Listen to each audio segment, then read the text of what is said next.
So TikTok is punishing me for whatever reason, so I'm just going to answer this question this way. After discussing some of my scarification, Samantha and I were talking here about piercings and her love of subdermal piercings, which I've had many subdermals, which they rejected, and she's asking how fast did they reject? So let's go back. Let me just say everyone's body is different. Some people can hold piercings longer than other people. I think it has a lot to do with your immunity, your immune system. Maybe if your body is trying to heal too much, too fast, that can cause infection.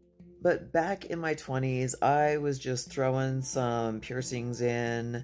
This was after my my corset piercing all failed. That's a whole mess. And so I was just throwing them through the keloids in my scar just for photo shoots, whatever, concerts, just having fun. And it seemed like they lasted maybe a week or two, a few weeks maybe. And then the skin just kind of started thinning out, and that's just the body's way of just pushing it out. But I did mention a corset piercing, and believe me, this was back in maybe 2003, 2004, somewhere in that time period. And this was in freaking Southeast Idaho. Who had piercings like that? Not very many people. But me being adventurous when it came to body modifications, I was like, yeah, let's do it. And instead of doing one piercing at a time, we did like 12. And instead of using Tygon, or excuse me, yeah, we were supposed to use Tygon, we didn't have it. So I was like, yeah, let's just do the metal and replace it later. Like the body can handle it. Like we were not prepared. We were not, and believe this was it. It didn't feel good. I mean, so this was right after it was done, like all of it, one setting, bam. And this was the metal in there. And again, we were supposed to use some kind of material called Tygon. It was supposed to be better. The body can only handle so much. This is a lot of stress on the body.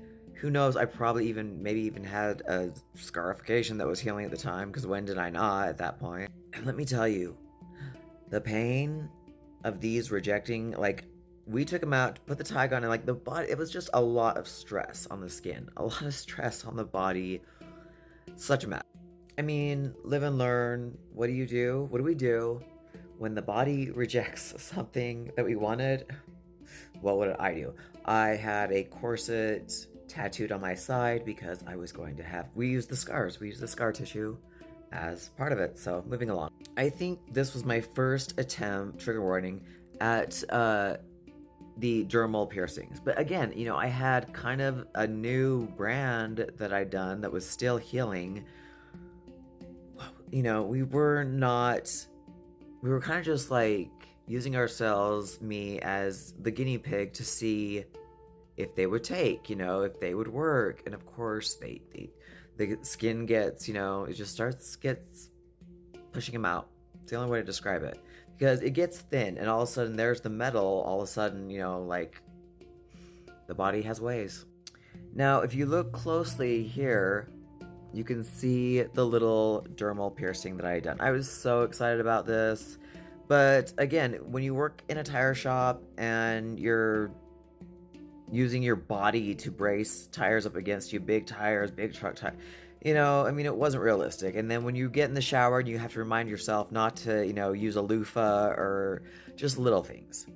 Little things that would cause that little fucker to just push its way out within a few weeks. You can see on my shoulder, I was still doing, I had some little rings there that I threw in. All the stuff on my, scarification, I did myself. But with the dermals, I was, going to a tattoo shop I had a really awesome piercer at the time. She was amazing. So you can see, yeah, I have to point it out, but you can see the scar there from it rejecting. That was like a year later. I know I didn't tattoo it, so I guess it makes me a hypocrite.